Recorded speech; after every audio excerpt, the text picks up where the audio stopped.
Welcome to Mayor's Media Conference for the 14th day of January.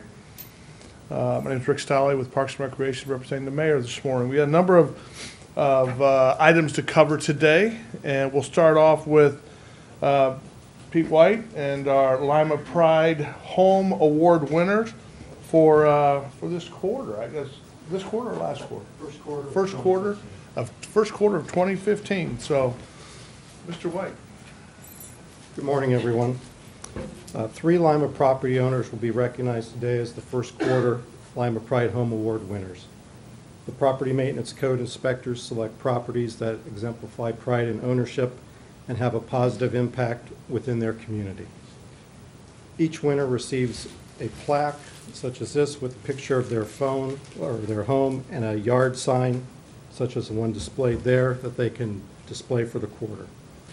The winning properties can be viewed on the city's website, the Department of Community Development's Facebook page, and GTV2. The first quarter 2015 Lima Pride Home Award winners will now be presented by the inspectors. The first inspector is Chase Falke for the north area.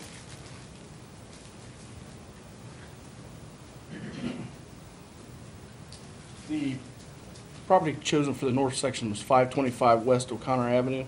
Owners James and Ann Lovejoy, if they're here.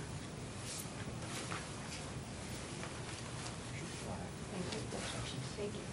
Anything you'd like to say anything about the property? No, I've been trying to get this for 20 years. I'm happy to have it. Congratulations. Next is Krista Sprouse, the inspector for the southeast area. The winner of the southeast area is 701 East Kibbe Street, and the owner is Dawn Bradley. And Dawn I don't believe, is here today. Angie Rex is our inspector for the southwest, and she is on vacation. And she selected 111 South Pears Avenue. The owners are Curtis and Danielle Good. Are either of them here today? No. Okay. Congratulations. Certainly, not only congratulations, but thank you for all that you do for the community and keeping properties in order and fashion that makes Lima a terrific place to be. Next up, Chief Bruce Black with some information about some promotional activities going on with our Lima Fire Department. So, Chief, welcome. Thank you. John, you can come up here also. Yeah,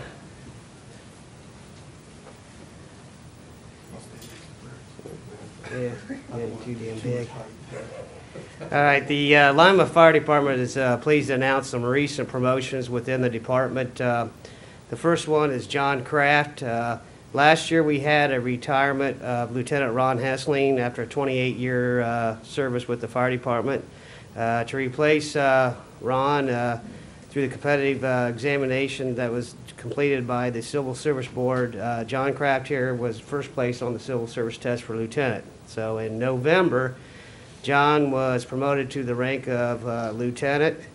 John's been assigned to Central Fire Station on C shift. John is a 18-year veteran of the fire department, and he has also completed his level 1 fire officer training. So congratulations, John Kraft, on your recent promotion to lieutenant. Okay. All right. The other 2 promotions were done by a little reorganization within the fire department that was completed by ordinance, city ordinance, through passing of the Lima City Council that was done in December of last year.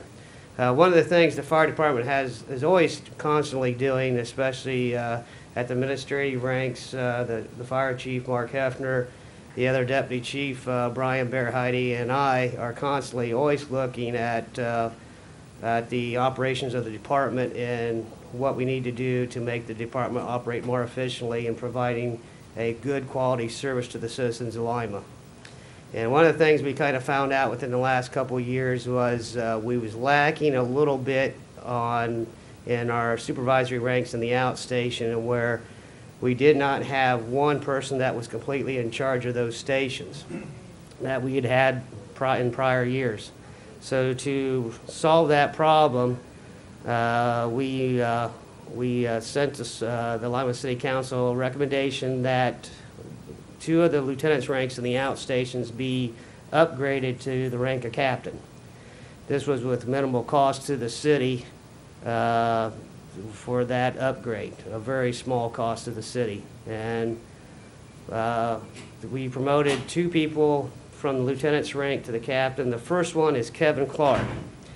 Kevin Clark was a captain at one time when the department did a major reorganization and cut the number of supervisory ranks within the department in 2011. Kevin was one of those employees that was demoted back to the rank of lieutenant.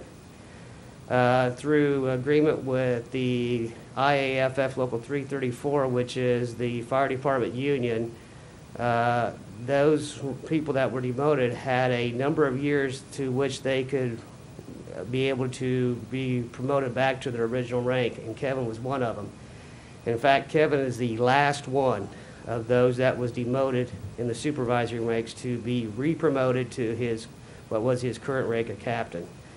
So Kevin has been re-promoted to the rank of captain. He is the captain of number 2 fire station, which is our south end station at 3rd and Branson. Kevin is a 19-year veteran of the fire department, and Kevin has also completed his level 1 and level 2 fire officer training. So congratulations, Kevin Clark, on being re-promoted to captain. Thank you. Just happy to be back in the south end protecting the citizens there, and look forward to it. Thank you. The last person that's been promoted to captain is Jack McDermott. Through the competitive examination that was conducted last fall by the Lima Civil Service Board, Jack placed first place on the captain's test, promotional exam. Jack is a 15-year veteran of the Lima Fire Department, and he has also completed his level 1 and level 2 fire officer training. Jack's assignment will be, he'll be station captain at our north end station at Robin West, which is station number 3. And his being assigned to B shift. So congratulations, Jack McDermott, on your promotion to captain. That concludes our promotions, and congratulations to the guys here. Thank you very much. Thank you. Certainly want to add our congratulations and thank you to all that Lima Fire Department does for the city of Lima and its residents, and keeping us safe. So again, congratulations and thank you all very, very much. We're going to kind of dovetail our fire department information, promotional information, into some news about smoke detectors. And we have Mary Williamson and Amy Campbell from the Red Cross come up and talk a little bit about some smoke detector options for some of our Lima residents, or all of our Lima residents, I guess. So, ladies.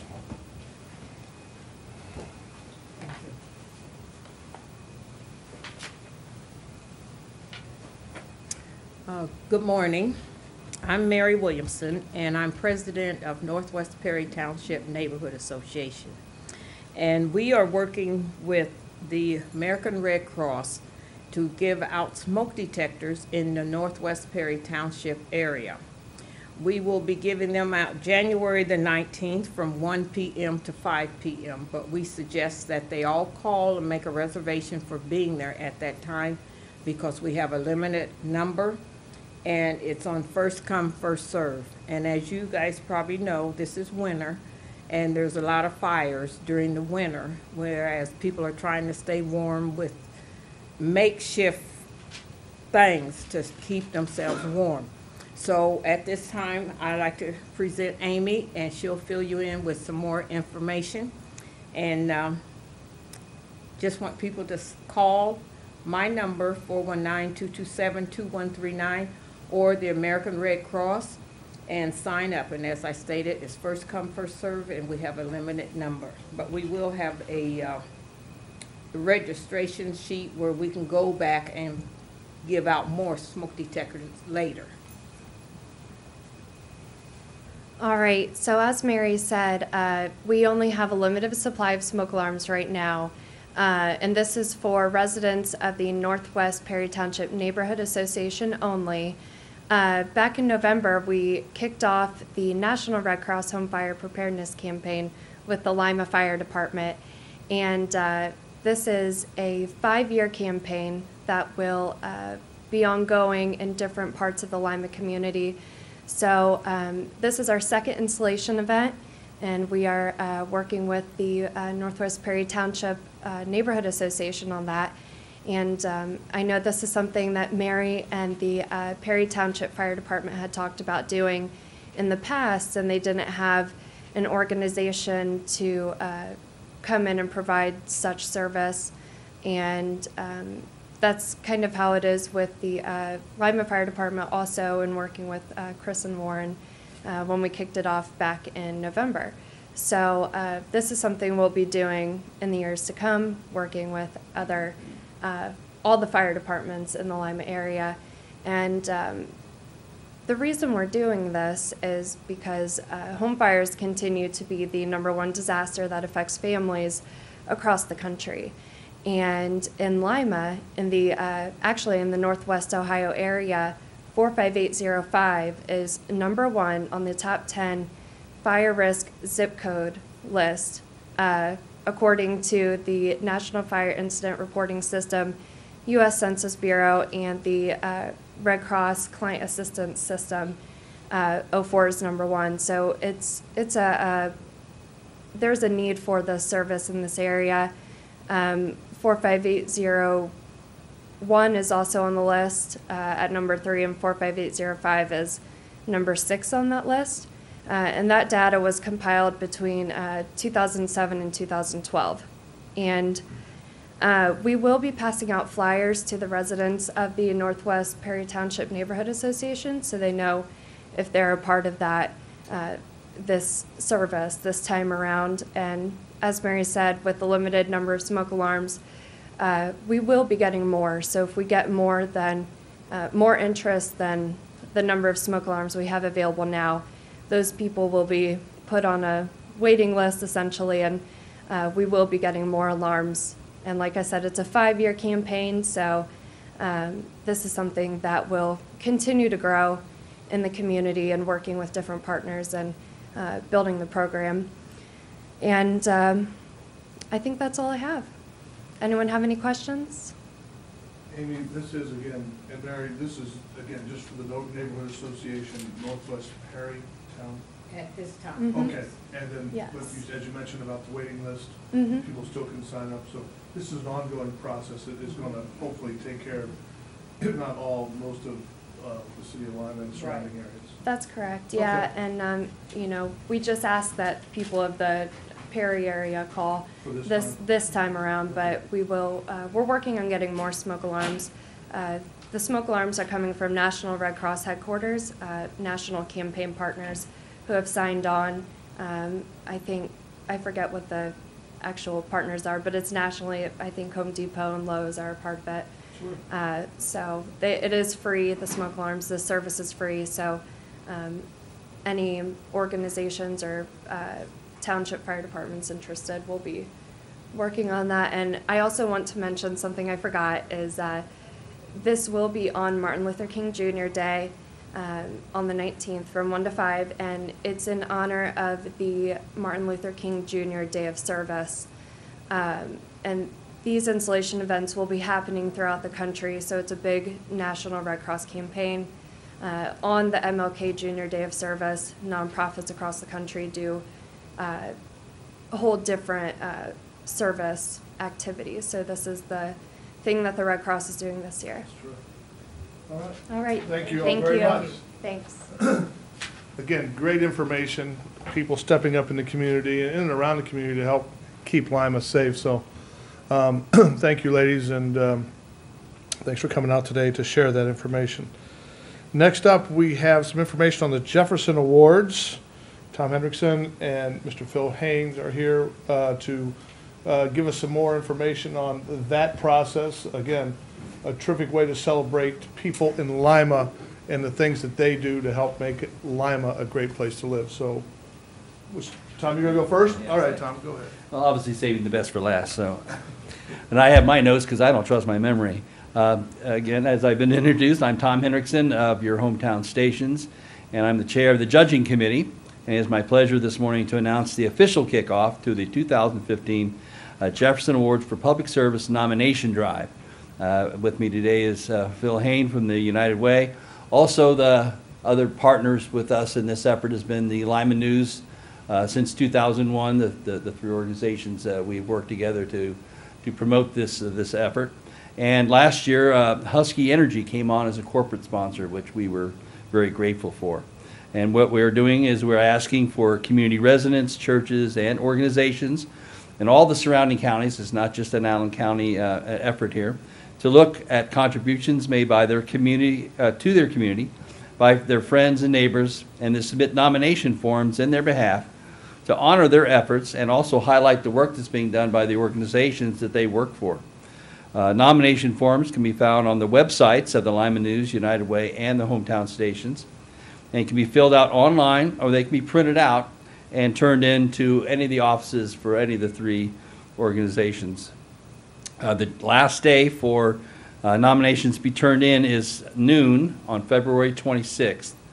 The following week, there'll be a panel of judges from the area that we will meet and select 8 winners from the submitted forms.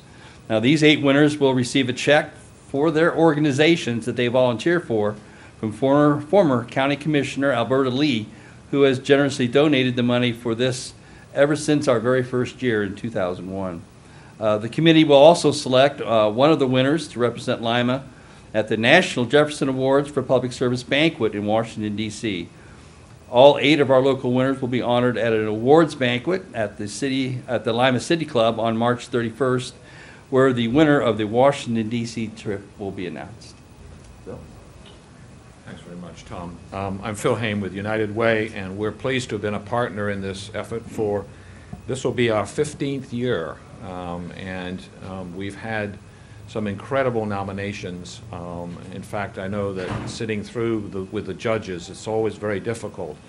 But I think volunteerism is a core part of our community and how we get things done in this community. And there are some incredible people who give a lot of their time in this community, and we just think it's really important. Many of them don't want to be recognized for their work, but we think it's really important that they get honored and saluted for their volunteerism. And so it's a way to, again, to reaffirm the importance of giving back to your community and to recognize the many hundreds of people that do this every day, some of whom we never know about. But I can tell you that at the banquet that we have, it becomes quite emotional for many of those people as they get their recognition, and their stories are told publicly, and many of them have not really wanted their stories to be shared, and their families share in that with us. I think it's appropriate that as we recognize Martin Luther King, that one of the things that he said is, everyone can be great because anyone can serve. You don't have to have a college degree to serve. You don't even have to make your subject and your verb agree to serve. You only need a heart full of grace and a soul generated by love. And these people certainly share their love for their community and for their fellow mankind. And so we just really encourage people to share, to nominate, no matter if you don't think it's a big thing, believe me, it's a big thing that these folks do for our community. So we look forward to many nominations, and the judges will hopefully recognize those that have certainly shown their ability to give back to our community. But in our eyes, all nominees are winners. They all give something to our community. Unfortunately, we can only recognize a few. So thank you very much. Again, our deadline is February 26th at noon. February 26th at noon. Right. Okay. And a lot of opportunities to go ahead and fill out those applications or those nomination forms. I think we all know people in our community that do a terrific job, and we often look at the stuff that you know, the people who do make a difference, and it really is. I think as both Tom and Phil said, ordinary people doing extraordinary things for our community that really, truly do make a difference. I think we all know people who do that. So, you know, please get behind that effort and help with the nominations. Finally, from the Parks and Rec Department, we've been announcing this on and off, but again, to remind people in the community, we are now taking applications for summer employment. So please, if you're thinking about or looking at or the opportunity to get involved with the City of Lima in the Parks and Recreation Department through a maintenance position or with our recreational programming, our ball diamond crew, those applications are being accepted now. And that, again, is online and or just stopping by our office. So if you got any questions of that, just check the website or give us a call at 221-5195. Again, thank you all for coming out on this very cold, but yet pretty nice looking day out there if you look around. And thanks for all that you do for the community. We'll break down now for individual interviews. Have a great day.